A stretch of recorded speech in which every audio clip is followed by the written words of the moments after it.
Asit office থেকে ফিরে দেখল পুবের ঘর দখল হয়ে গেছে। বৌমা সমস্ত জিনিসপত্র টেনে টেনে ঘরে আনছে।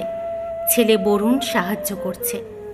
ছোট বড় কতগুলো পুতুল ছুঁড়ে ফেলা হয়েছে মেঝেতে। বিছানার চাদর চেঞ্জ হয়েছে। কম্পিউটার টেবিলটা এক কোণা থেকে অন্য কোণায় স্থানান্তরিত হয়েছে। ব্যাংক থেকে অনেক রাত করে ফিরেছে অসিত। কিছুতেই হিসেব মিলছিল না। প্রায় 15,000 টাকা না মিললে পকেট থেকে যেত। ফলে মরিয়া হয়ে তাকে চেষ্টা করতে হয়। ব্যাংক ম্যানেজার ক্ষিতীশ সান্যাল লোকটি অত্যন্ত ভালো। সারাক্ষণ পাশে থেকে থেকে ধরে ধরে হিসেব করে শেষ পর্যন্ত মিলিয়ে দিয়েছেন। নইলে কেলেঙ্কারি হয়ে যেত আজ। সে কারণে অসিতের মেজাজ ভালো ছিল না। বাড়ি ফিরে ছেলে বৌমার কাণ্ড দেখে সে বিস্মিত। মাত্র 3 দিন হয়েছে, এর মধ্যেই ঘর দখল। অসিত বেশি রাখলে একেবারে চুপ করে যায়। এক গ্লাস ঠান্ডা জল খায়, তারপর অনেকক্ষণ ভাবে, ন্যায় অন্যায় দেখে। আজও অসিত একেবারে চুপ করে গেল। স্ত্রী আতাকে ডেকে এক গ্লাস ঠান্ডা জল আনতে বলল। জল পেয়ে ঢকঢক করে খেয়ে গ্লাস ফিরিয়ে দিয়ে চুপ করে চেয়ারে হেলান দিয়ে বসে রইল। অনেকক্ষণ ভাবল। শেষে কোনো এক অজানা কারণে তার চোখ দুটো ভিজে এলো। রাত 10টায় খাওয়া দাওয়া শেষ হয়ে গেলে ছেলে বরুণকে কাছে ডাকলেন। অনেকগুলো দলিল দেখিয়ে বললেন, দেখ, মাঠের ম্যাক্সিমাম জমি তোর নামে রেজিস্ট্রি করে দিয়েছি, সেগুলোর মালিক তুই। কিন্তু এই বাড়িটি এখনও আমার নামে, ফলে বাড়ির মালিক আমি। আমার ইচ্ছে এই বাড়ি ছেড়ে বৌমাকে নিয়ে তুই অন্য কোথাও থাকিস। বরুণ কিছুদিন হলো চাকরি পেয়ে বিয়ে করেছে। সে একটু গোয়ার টাইপের, কথাবার্তা বেশ চাঁচা ছোলা। চাকরি পাবার পর তার মাত্রা আরও বেড়েছে। সে হঠাৎ উত্তেজিত হয়ে বাবার এই অসংলগ্ন কথায় চিৎকার করে বলল, বাড়ি ছেড়ে দেবো মানে? ইয়ার কি নাকি? তোমার মাথা ঠিক আছে? অসিত মাথা আরও ঠান্ডা করলেন।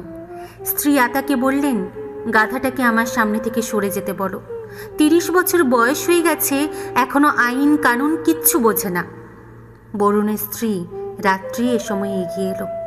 শ্বশুরের পিঠে হাত রেখে খুব ঠান্ডা মাথায় বলল, কি হয়েছে আমায় বলুন বাবা, আপনি এত উত্তেজিত হয়েছেন কেন? অসিত বৌমার দিকে ফিরে চাইলেন। ভাত মাখা বন্ধ রেখে বললেন, কার পারমিশনে তোমরা ঘর চেঞ্জ করেছ? কে তোমাদের অনুমতি দিয়েছে ওই ঘর দখল করার? রাত্রি আরও ঠান্ডা হয়ে হেসে বলল, দখল কেন বলছেন বাবা? এখন ওই ঘর তো ফাঁকাই পড়ে থাকবে, নোংরা হবে। অসিত বৌমার কথায় ঠান্ডা হলো না, বরং খাবার ফেলে উঠে বলল, আমি কোনো কথা শুনতে চাই না। 10 মিনিটের মধ্যে ঘর খালি চাই, নইলে তোমরা অন্য কোথাও গিয়ে ওঠো। বলেই অসিত হনহন করে গিয়ে বেসিনে হাত ধুতে লাগলো। আতা দেবী এতক্ষণ স্বামীর কাণ্ড কারখানা তীক্ষ্ণ দৃষ্টিতে নিরীক্ষণ করছিলেন। চেয়ার থেকে লাফ দিয়ে উঠে স্বামীর সামনে গিয়ে দাঁড়িয়ে বিভিন্ন অঙ্গভঙ্গি করে বলল, ওই ঘর এখন কি কাজে লাগবে? ছেলে থাকলে অসুবিধা কি? ঘর তো ওরা উড়িয়ে নিয়ে যাচ্ছে না।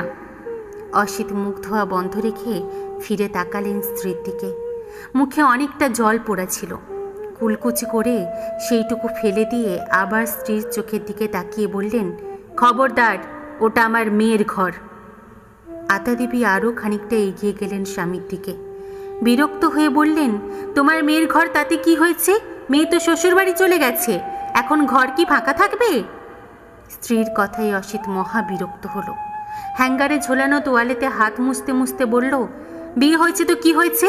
মেয়ে কি আমার পর হয়ে গেছে, মরে গেছে? মেয়ে আমার ওই ঘর থেকে সকালে বেরিয়ে প্রথম বাবা বলে জড়িয়ে ধরতো, রেগে গেলে অভিমান করে ওই ঘরেই চুপ করে বসে থাকতো। ওই ঘরে গেলে আমি আমার মেয়ের স্পর্শ পাই। মেয়ে আমার শ্বশুর বাড়ি গেছে, কিন্তু ওর স্পর্শ রেখে গেছে ওই ঘরে। ও ঘরে আমি কাউকে থাকতে দেব না। বরুণ এতক্ষণ চুপ করে সব শুনছিল। এবার সে হো হো করে হেসে উঠল।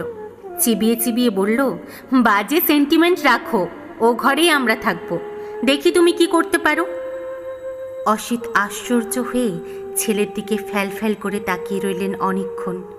শেষে স্ত্রীর দিকে তাকিয়ে বললেন, ওকে সাবধান করো আতা, আর একটা কথা বললে ওকে যা যা যেখানে দিয়েছিলাম সব ফেরত নেব, ইভেন আমি পুত্রের পরিচয় পর্যন্ত রাখবো না।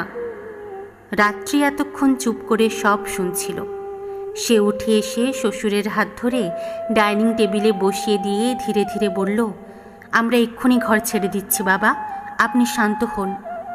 অসিত আশ্চর্য হয়ে বৌমার মুখের দিকে তাকিয়ে বললেন, সত্যি? তোমার মঙ্গল হোক বৌমা।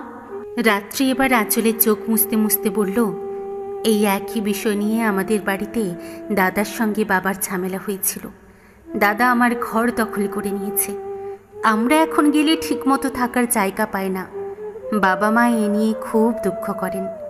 আপনি ঠিক সিদ্ধান্ত নিয়েছেন বাবা, ওটা তৃপ্তির ঘর, যেমন ছিল তেমনই থাকবে। যেদিন ও আসবে সেদিন ওই ঘরেই থাকবে।